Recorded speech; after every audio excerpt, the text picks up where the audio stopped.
Act 4, Scene 1, Ephesus, a street outside the market. Enter the second merchant, Angelo the goldsmith, and an officer. You know, since Pentecost the sum is due. And since I have not much importuned you, nor now I had not, but that I am bound to Persia and want guilders for my voyage. Therefore make present satisfaction, or I'll attach you by this officer.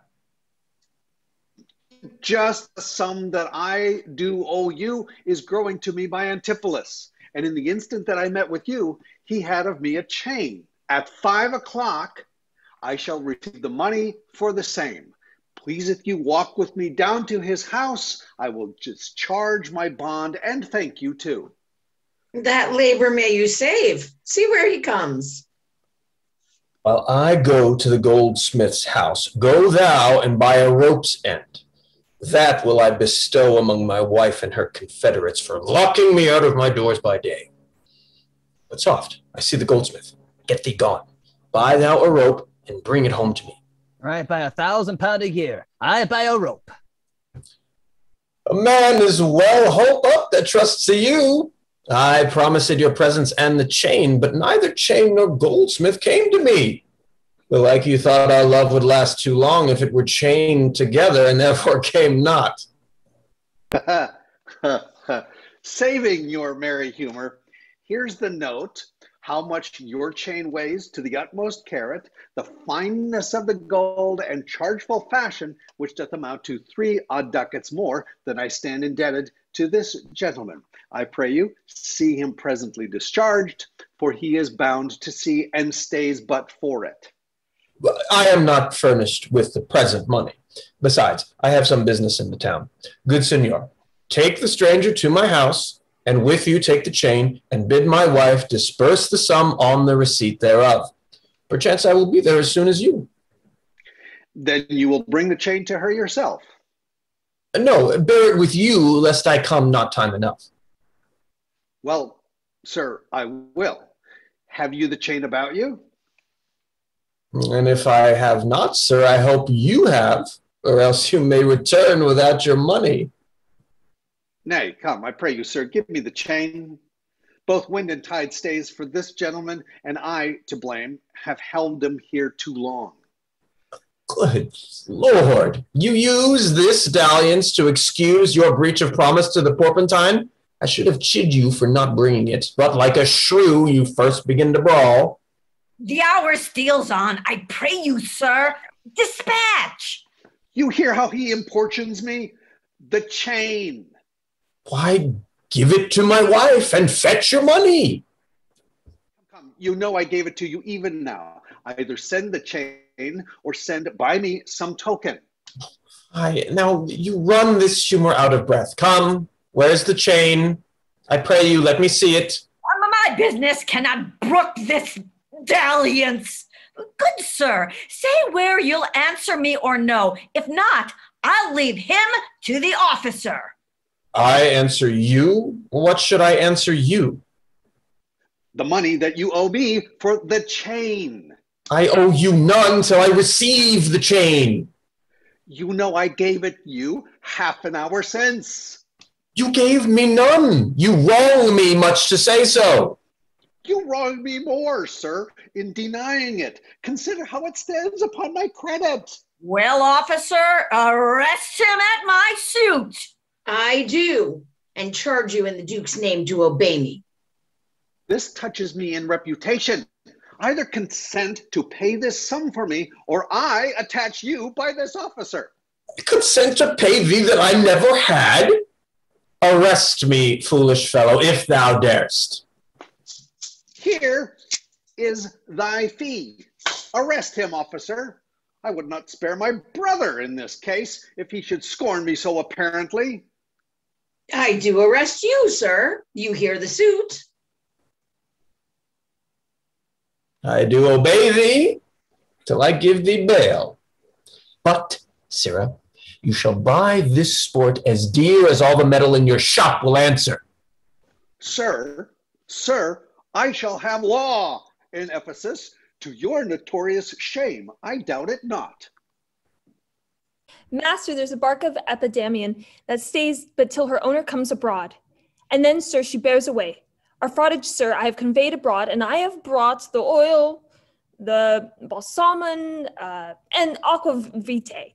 The ship is in her trim, the merry wind blows far from land. They stay for naught at all, but for their owner, master, and yourself. How now, a madman? Why, thou peevish sheep, what ship of Epidamium stays for me?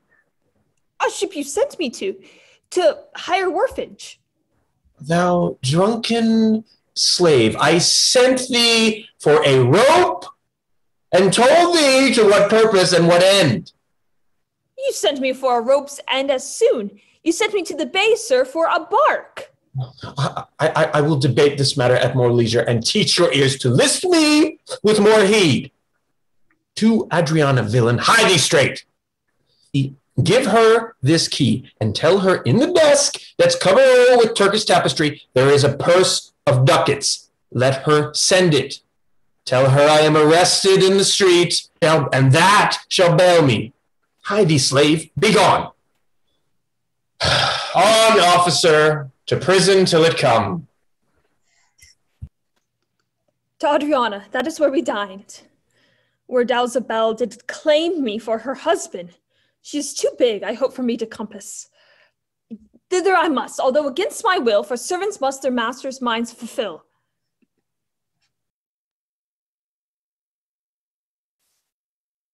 Act 4, Scene 2, the house of Antipholus of Ephesus. Enter Adriana and Luciana. Oh, Luciana, did he tempt thee so? Mightst thou perceive austerely in his eye that he did plead in earnest?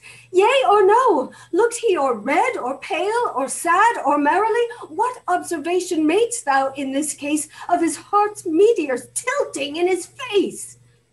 First he denied you had in him no right. He meant he did me none, the more my spite. Then swore he that he was a stranger here. And true he swore, though yet forswore he were. Then pleaded I for you. And what said he? The love I begged for you, he begged of me. With what persuasion did he tempt thy love? With words that in an honest suit might move. First he did praise my beauty, then my speech. Did speak him fair? Patience, I beseech. I cannot, nor I will not hold me still. My tongue, though not my heart, shall have his will. He is deformed, crooked, old, and sere, ill-faced, worse-bodied, shapeless everywhere, vicious, ungentle, foolish, blunt, unkind, stigmatical in making, worse in mind. Who would be jealous then of such a one? No evil lost is wailed when it is gone. Oh, but I think him better than I say, and yet would hear in others' eyes were worse. Far from her nest the lapwing cries away. My heart prays for him, though my tongue do curse. Here, go! The desk, the purse! Sweet, now make haste! How hast thou lost thy breath? By running fast. Where is thy master, Dromio? Is he well? No, he's in Tartar limbo, worse than hell. A devil in an everlasting garment hath him. One whose hard heart is buttoned up with steel. A fiend, a fairy, pitiless and rough. A wolf, nay, worse, a fellow all in buff. A back friend, a shoulder clapper, one that countermands the passage of alleys, creeks, and narrow lands. A hound that runs counter and yet draws dry foot well. One that before the judgment carries poor souls to hell. Why, man, what is the matter? I do not know the matter. He is rested on the case. What, he is arrested? Tell me at whose suit? I do not know at whose suit he is rested well, but is it the suit of buff which rested him that can I tell? Will you send him Mistress Redemption, the money in his desk? Go fetch it, sister. This I wonder at, that he, unknown to me, should be in debt. Tell me, was he arrested on a band? Not on a band, but on a stranger thing. A chain. Do you not hear it ring? What, the chain? No, the bell. 'Tis time that I were gone. It were 2 ere I left him, and now the clock strikes 1. The hours come back, that I never hear. Oh, yes, if any hour meet the sergeant, he turns back for very fear. As if time were in debt. How fondly dost thou reason! Time is a very bankrupt and owes more than he's worth to season. Nay, he's a thief too, and have not heard men say that time comes stealing on by night and day? If he be in debt and theft and a sergeant in the way, hath he not reason to turn back an hour in a day? Go, Dromio. There's the money. Bear it straight and bring thy master home immediately. Come, sister, I am pressed down with conceit, my comfort and my injury.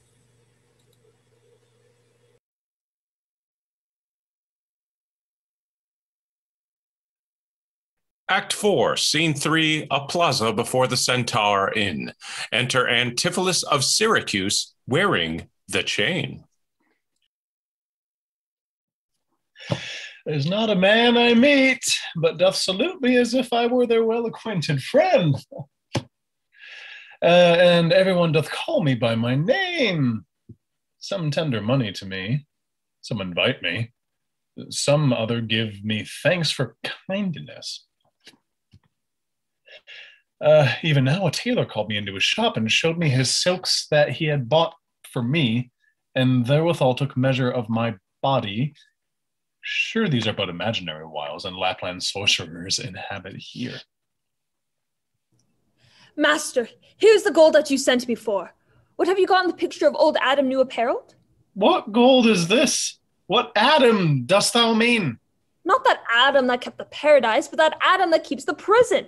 He that goes in the calf skins and that was killed for the prodigal. He that came before you, sir, like an evil angel and bid you forsake your liberty. I understand thee not. No. Why, 'tis a plain case. He that went like a base vial in a case of leather. The man, sir, when the gentlemen were tired, gives them a sob and rests them. He, sir, that takes pity on detained men and gives them suits of durance. He that sets up on his rest to do more exploits than his mace than a Morris spike. What, thou meanest an officer? Aye, sir, the sergeant of the band. He that brings any man to answer it, that breaks his band. One that thinks a man always going to bed and says, God give you good rest. Well, sir, there rest in your foolery. Is there any ships put forth tonight? May we be gone? Well, sir, I brought you word an hour since that the bark expedition put forth tonight, and then you were hindered by the sergeant to tarry for the holy delay. Here are the angels that you sent for to deliver you. The fellow's distract, and so am I. And here we wander in illusion, some blessed power deliver us from hence. Well met, Master Antipholus. I see, sir, you've found the goldsmith now. Is that the chain you promised me today? Satan, avoid. I charge thee, tempt me not. Master, is this Mistress Satan? It is the devil. Nay, she is worse. She is the devil's dam. And here she comes in the habit of a light wench, and thereof comes what the wenches say, God damn me. And that's as much as to say, God make me a light wench. It is written they appear to men like angels of light. Light is an effect of fire, and fire will burn. Ergo, light wenches will burn. Come not near her. Your man and you are marvelous merry, sir. Will you go with me? We'll mend our dinner here. Master, if you do, expect spoon meat, and bespeak a long spoon. Why, Dromio? Mary, he must have a long spoon that must eat with the devil. Avoid then, fiend. What tellest thou me of supping? Thou art, as you are all, a sorceress. I conjure thee to leave me and be gone. Give me the ring of mine you had at dinner, or for my diamond, the chain you promised, and I'll be gone, sir, and not trouble you. Some devils ask for the parings of one's nail, a rush, a hair, a drop of blood, a pin, a nut, a cherry stone. But she's more covetous, would have a chain. Master, be wise and give it to her. The devil will shake her chain and frighten us with it. I pray you, sir, my ring, or else the chain. I hope you do not mean to cheat me so. Avaunt, thou witch! Come, Dromio, let us go. Fly, pride, says the peacock. Mistress, that you know.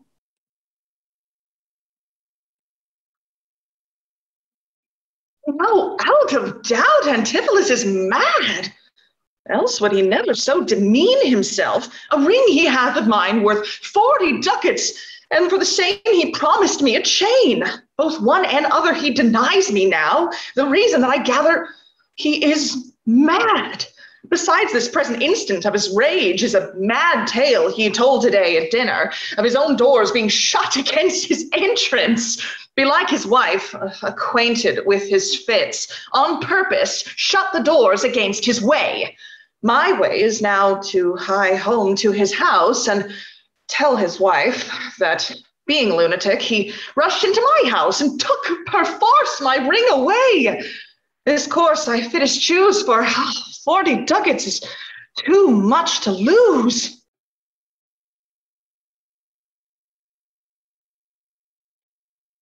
Act 4, Scene 4, a street leading to the prison. Enter Antipholus of Ephesus with the officer. Fear me not, man, I will not break away. I'll give thee, ere I leave thee, so much money to warrant thee as I am rested for.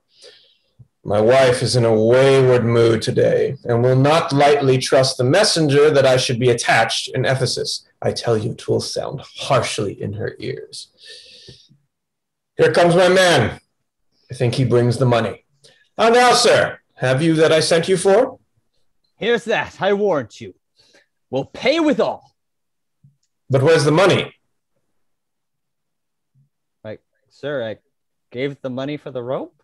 500 ducats, villain, for a rope? I'll serve you, sir. 500 at the rate. To what end did I bid thee hie thee home? To a rope's end, sir. And to that am I returned. And to that end, sir, I welcome you. But, sir, be patient. Nay, 'tis for me to be patient. I am in adversity.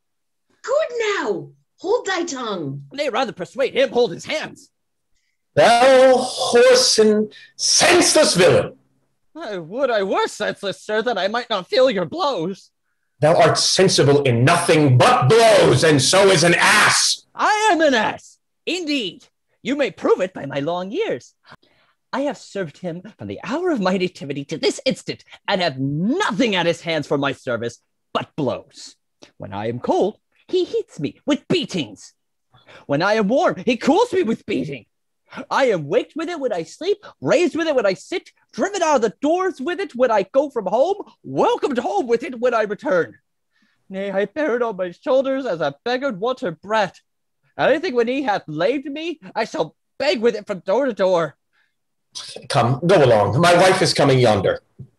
Mistress, respice Athenum, respect your end. Or rather, the prophecy like the parrot, beware the rope's end.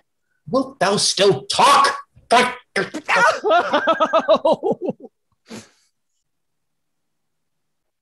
say you now? Is not your husband mad? Incivility confirms no less. Good Dr. Pinch, you are a conjurer. Establish him in his true sense again, and I will please you what you will demand. Alas, how fiery and how sharp he looks. Mark how he trembles in his ecstasy. Give me your hand and let me feel your pulse. There is my hand, and let it feel your ear. Oh. I charge thee, Satan, housed within this man, to yield possession to my holy prayers. And to thy state of darkness, hie thee straight, I conjure thee, by all the saints in heaven. Peace, doting wizard, peace! I am not mad. Oh, that thou wert not, poor distressed soul. You, minion, you, are these your customers? Did this companion with the saffron face revel and feasted at my house today? Whilst upon me the guilty doors were shut, and I denied to enter in my house? Oh, husband, God doth know you dined at home. Where would you have remained until this time, free from these slanders and this open shame? Dined at home? Thou, villain, what sayest thou? Sir, Truth to say, you did not dine at home. Will not. My doors locked up and I shut out. But your doors were locked and you shut out.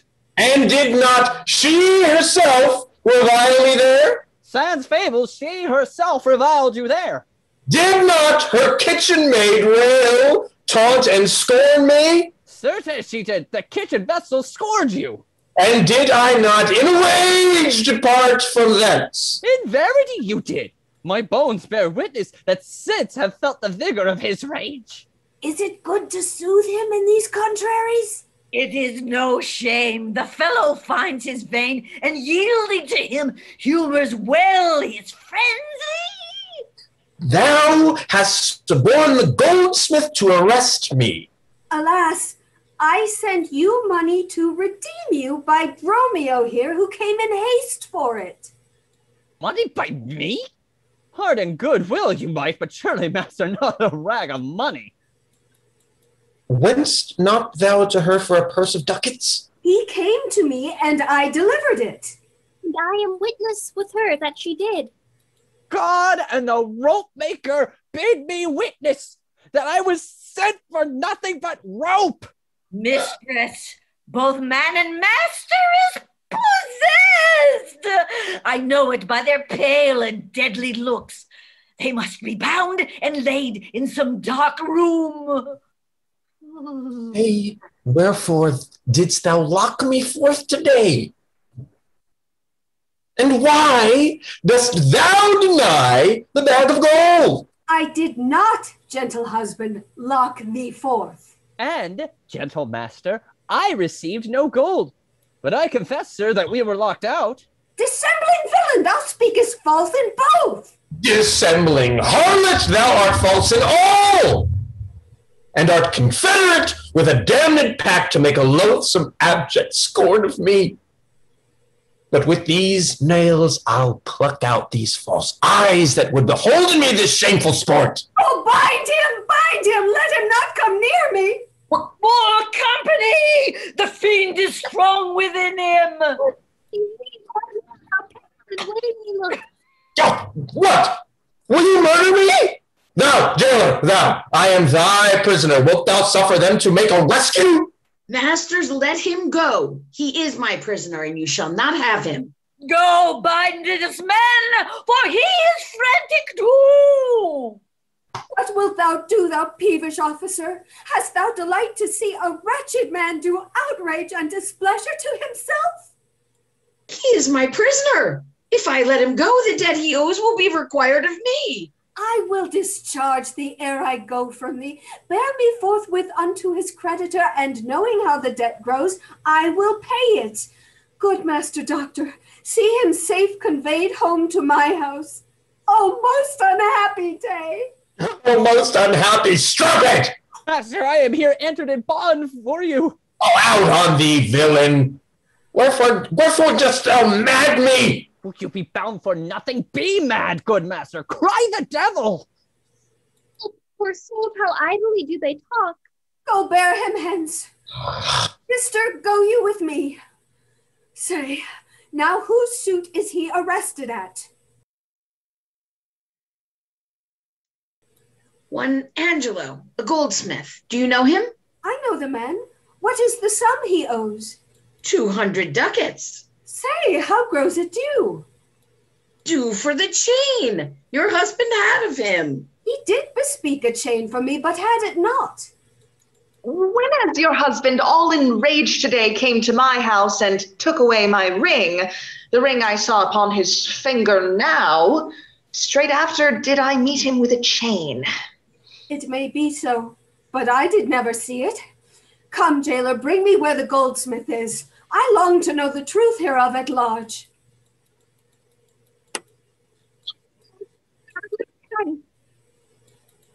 And come with naked swords. Let's call more help to have them bound again. Away, they'll kill us. I see these witches are afraid of swords.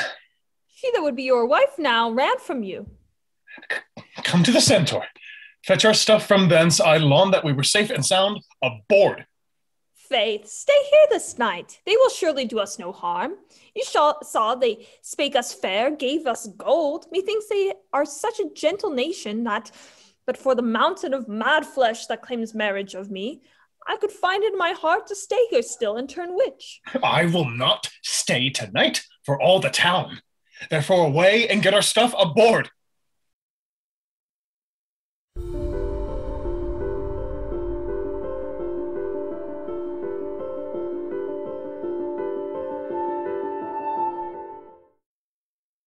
Act 5, Scene 1, the port of Ephesus, a street before a priory. Enter the second merchant and Angelo the goldsmith.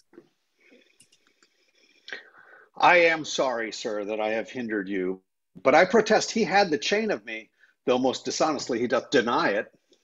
How is the man esteemed here in the city?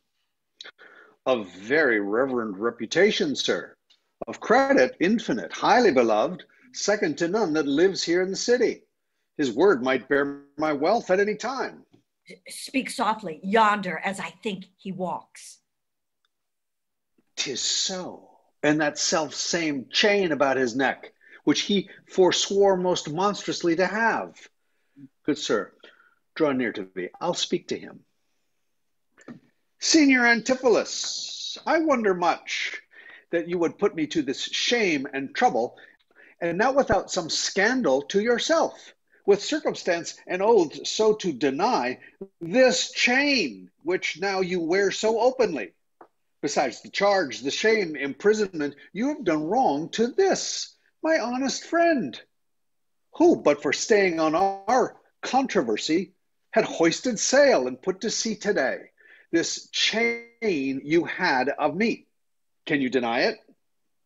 I think I had. I never did deny it. Yes, that you did, sir, and forswore it too. Who heard me to deny it or forswear it? These ears of mine thou knowest did hear thee. Fie on thee, wretch. 'Tis pity that thou livest to walk where any honest men resort. Thou art a villain to impeach me thus. I'll prove mine honor and mine honesty against thee presently, if thou darest stand. I dare and do defy thee for a villain. Hold, hurt him not, for God's sake. He is mad. Some get within him, take his sword away, bind Dromio too, and bear them to my house. Run, master, run, for God's sake, take a house. This is some priory. In, or we are spoiled.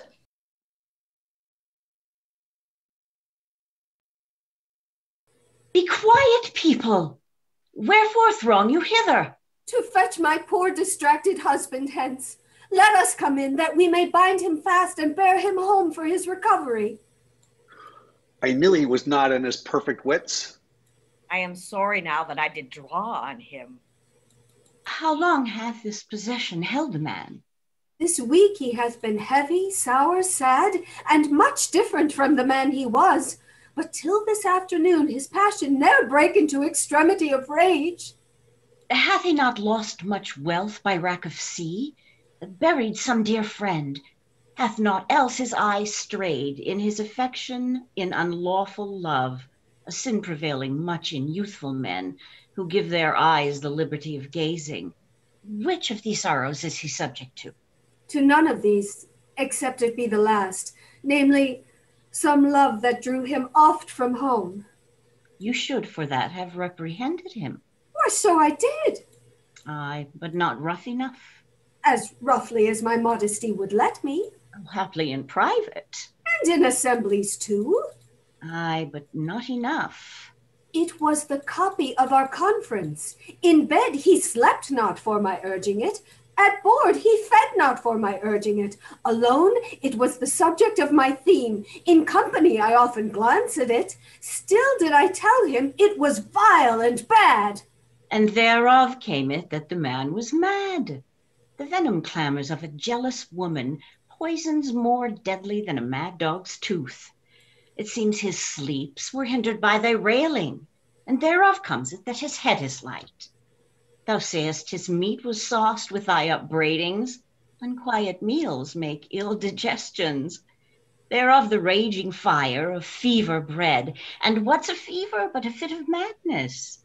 Thou sayest his sports were hindered by thy brawls. Sweet recreation barred, what doth ensue but moody and dull melancholy, kinsman to grim and comfortless despair, and at her heels a huge infectious troop of pale distemperatures and foes to life. In food, in sport, and life-preserving rest, to be disturbed would mad or man or beast.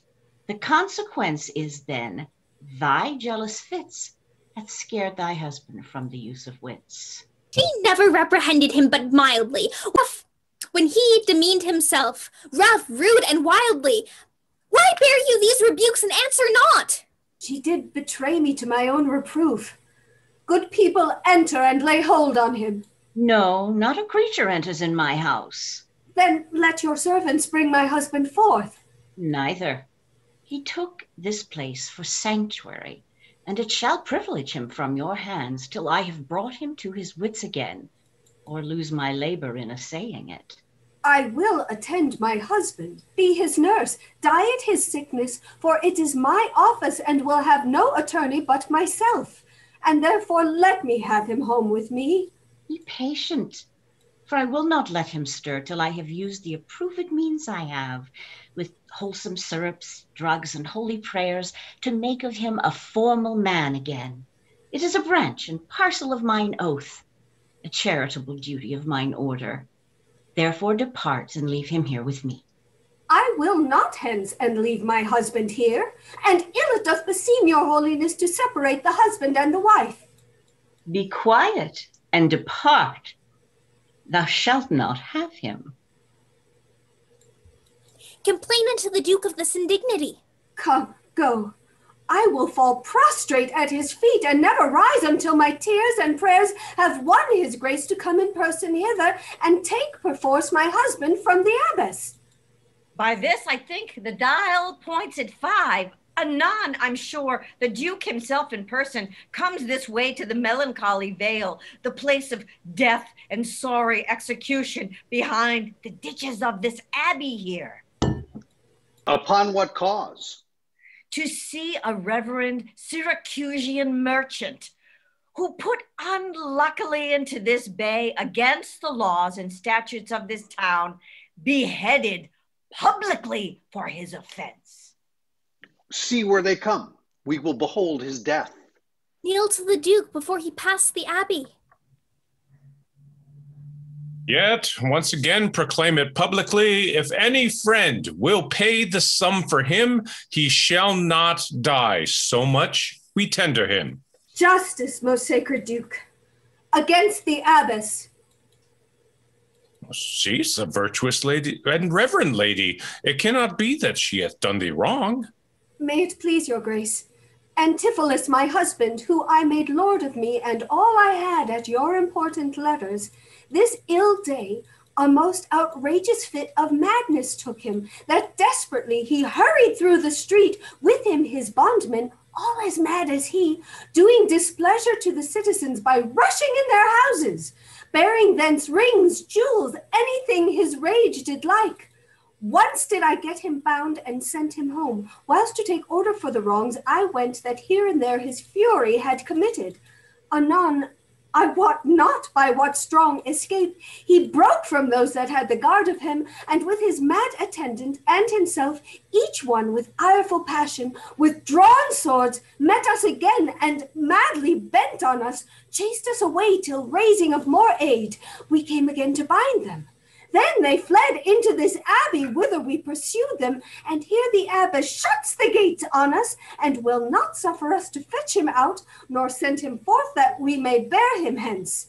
Therefore, most gracious Duke, with thy command, let him be brought forth and borne hence for help. Long since thy husband served me in my wars, and I to thee engaged a prince's word when thou didst make him master of thy bed, to do him all the grace and good I could. Go, some of you, knock at the abbey gate, and bid the lady abbess come to me. I will determine this ere I stir. Oh, mistress, shift and save yourself. My master and his man are both broke loose. beaten the maids a row and bound the doctor, whose beard they have singed off with brands of fire, and ever as it blazed, they threw on him great pails of puddled mire to quench the hair. My master preaches patience to him, and the while his man with scissors nicks him like a fool.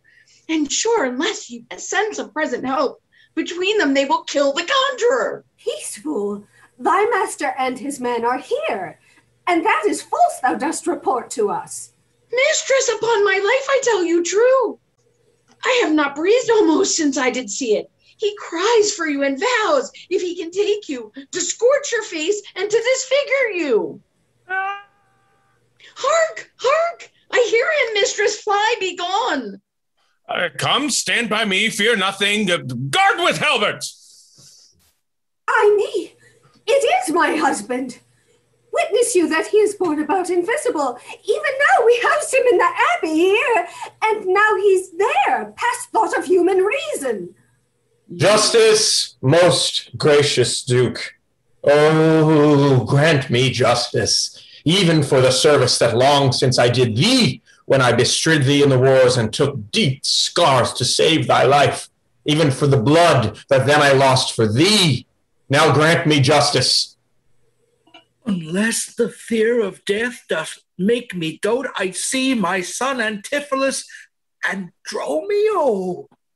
Justice, sweet prince, against that woman there, she whom thou gavest to me to be my wife, that hath abused and dishonored me even in the strength and height of injury. Beyond imagination is the wrong that she this day hath shameless thrown on me. Discover how, and thou shalt find me just. This day, great Duke, she shut the doors upon me, while she with harlots feasted in my house. Grievous fault. Say, woman, didst thou so? No, my good lord. Myself, he, and my sister today did dine together. So befall my soul, as this is false, he burdens me withal. Ne'er may I look up on day, nor sleep on night, but she tells your highness the simple truth. Oh, perjured woman! They are both forsworn. In this the madman justly chargeth them. My liege, I am advised what I say. Neither disturbed with the effect of wine, nor heady rash provoked with raging ire, albeit my wrongs might make one wiser mad. This woman locked me out this day from dinner. That goldsmith there, were he not packed with her, could witness it, for he was with me then, who parted with me to go fetch a chain, promising to bring it to the Porpentine, where Balthasar and I did dine together. Our dinner done, and he not coming thither, I went to seek him. In the street I met him, and in his company that gentleman. There did this perjured goldsmith swear me down that I this day of him received the chain, which, God he knows, I saw not, for the which he did arrest me with an officer. I did obey, and sent my peasant home for certain ducats. He with none returned. Then fairly I bespoke the officer to go in person with me to my house. By the way, we met my wife, her sister, and a rabble more of vile confederates. Along with them, they brought one Pinch, a hungry, lean-faced villain, a mere anatomy, a mountebank, a threadbare juggler, and a fortune-teller, a needy, hollow-eyed, sharp-looking wretch, a living dead man. This pernicious slave, forsooth, took on him as a conjurer, and, gazing in mine eyes, feeling my pulse, and with no face, as 'twere outfacing me, cries out I was possessed. Then all together they fell upon me, bound me, bore me thence, and in a dark and dankish vault at home there left me with my man, both bound together, till gnawing with my teeth my bonds in sunder, I gained my freedom, and immediately ran hither to your grace, whom I beseech to give me ample satisfaction for these deep shames and great indignities. My lord, in truth, thus far I witness with him that he dined not at home, but was locked out. But had he such a chain of thee, or no? He had, my lord, and when he ran in here, these people saw the chain about his neck. Besides, I will be sworn these ears of mine heard you confess that you had the chain of him after you first forswore it on the mart, and therefore I drew my sword on you. And then you fled into this abbey here, from whence I think you are come by a miracle. I never came within these abbey walls, nor ever didst thou draw thy sword on me. I never saw the chain, so help me heaven. And this is false, you burden me with all. Hey, what an intricate impeach is this. I think you all have drunk of Circe's cup. If here you housed him, here he would have been. If he were mad, he would not plead so coldly. You say he dined at home. The goldsmith here denies that saying. Sirrah, what say you? Sir, he dined with her there at the Porpentine. He did, and from my finger snatched that ring. No, 'tis true, my liege, this ring I had of her. Sawest thou him enter at the abbey here? As sure, my liege, as I do see your grace. This is strange. Go call the abbess hither. I think you all are mated or stark mad. Most mighty Duke, vouchsafe me speak a word.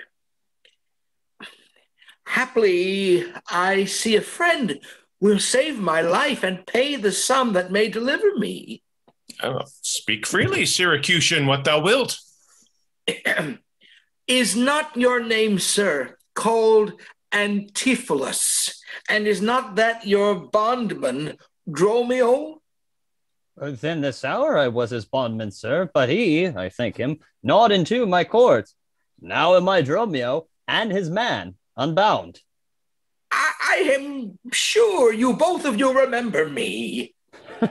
Ourselves we do remember, sir, by you, for lately we were bound as you are now. You are not Pinch's patient, are you, sir? Why you look so strange on me? You know me well. I never saw you in my life till now. Oh, grief hath changed me since you saw me last, and careful hours with time's deformed hand have written strange defeatures in my face. But tell me yet, dost thou not know my voice? Neither. Dromio, nor thou? No, trust me, sir, nor I. I am sure thou dost. Aye, sir, but I am sure I do not. Now, whatsoever a man denies, you are now bound to believe him. Not know my voice? Oh, time's extremity, hast thou so cracked and splitted my poor tongue in 7 short years, that here my only son knows not my feeble key of untuned cares? Though now this grained face of mine be hid in sap-consuming winter's drizzled snow, and all the conduits of my blood froze up, yet hath my night of life some memory, my wasting lamp some faded glimmer left, my dull deaf ears a little used to hear all these old witnesses. I cannot err. Tell me thou art my son, Antipholus. I never saw my father in my life.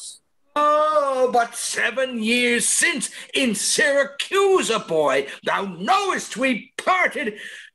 Oh, but perhaps, my son, thou shamest to acknowledge me in misery. The Duke and all that know me in the city can witness with me that it is not so. I ne'er saw Syracuse in my life. I tell thee, Syracusan, 20 years have I been patron to Antipholus, during which time he ne'er saw Syracusa.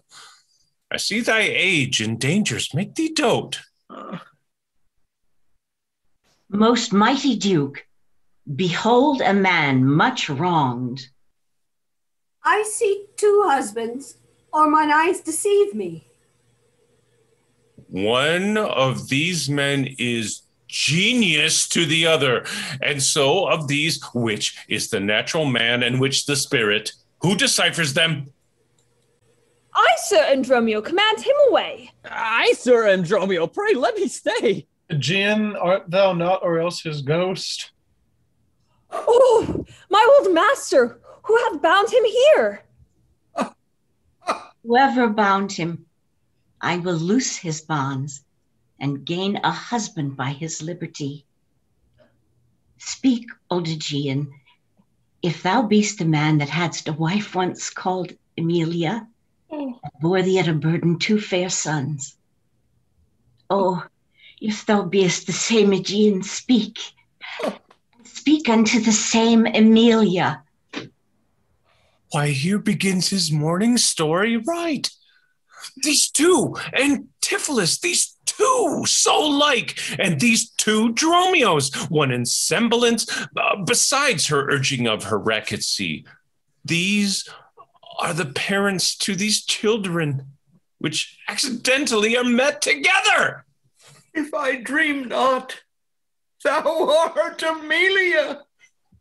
If thou art she, tell me, where is that son that floated with thee on the fatal raft? By men of Epidamium, he and I and the twin Dromio all were taken up. But by and by, rude fishermen of Corinth by force took Dromio and my son from them, and me they left with those of Epidamium. What then became of them I cannot tell. I to this fortune that you see me in. Oh, Antipholus, thou camest from Corinth first. No, sir, not I. I came from Syracuse. Stand apart. I know not which is which. I came from Corinth, my most gracious lord. And I with him. Brought to this town by that most famous warrior, Duke Menaphon, your most renowned uncle. Which of you two did dine with me today? I, gentle mistress. And are not you my husband? No, I say nay to that. And so do I, yet did she call me so? And this fair gentlewoman, her sister here, did call me brother. What I told you then, I hope I shall have leisure to make good, if this be not a dream I see and hear. That is the chain, sir, which you had of me. I think it be, sir, I deny it not. And you, sir, for this chain arrested me. I think I did, sir. I deny it not. I sent you money, sir, to be your bail by Dromio, but I think he brought it not. No, none by me. This purse of ducats I received from you, and Dromio, my man, did bring them to me. I see we did meet each other's man, and I was ta'en for him and him for me, and thereupon these errors are arose. These ducats pawn I for my father here. It shall not need. Thy father hath his life. Sir, I must have that diamond from you. There, take it, and much thanks for my good cheer. Renowned Duke, vouchsafe to take the pains to go with us into the abbey here, and here at large discourse at all our fortunes, and all that are assembled in this place, that by this sympathized one day's error have suffered wrong. Go, keep us company, and we shall make full satisfaction. 33 years have I but gone in travail of you, my sons, until this present hour my heavy burden ne'er delivered. The Duke, my husband, and my children both, and you, the calendar of their nativity, go to a gossip's feast and go with me. After so long grief, such nativity, With all my heart, I'll gossip at this feast. Master, shall I fetch your stuff from shipboard? Dromio, what stuff of mine hast thou embarked? Your goods that lay at hosts, sir, in the Centaur. He speaks to me. I am your master, Dromio. Come, go with us. We'll look to that anon. Embrace thy brother there. Rejoice with him. There is a fat friend at your master's house that kitchened me for you today at dinner. She shall be my sister, not my wife. Methinks you are my glass and not my brother. I see by you I am a sweet-faced youth. Will you walk in to see their gossiping? Not I, sir. You are my elder. Oh, now that's a question. How shall we try it? We'll draw cuts for the signor. Till then, lead thou first. Nay, then, thus. We came into the world like brother and brother. And now let us go hand in hand, not one before another.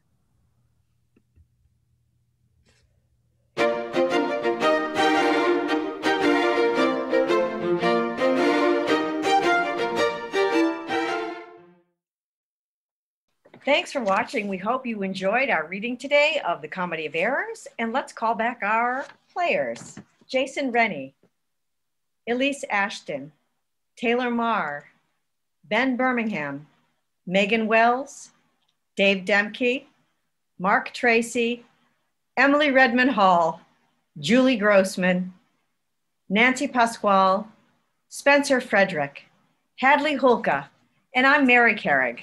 Join us next time for The Taming of the Shrew.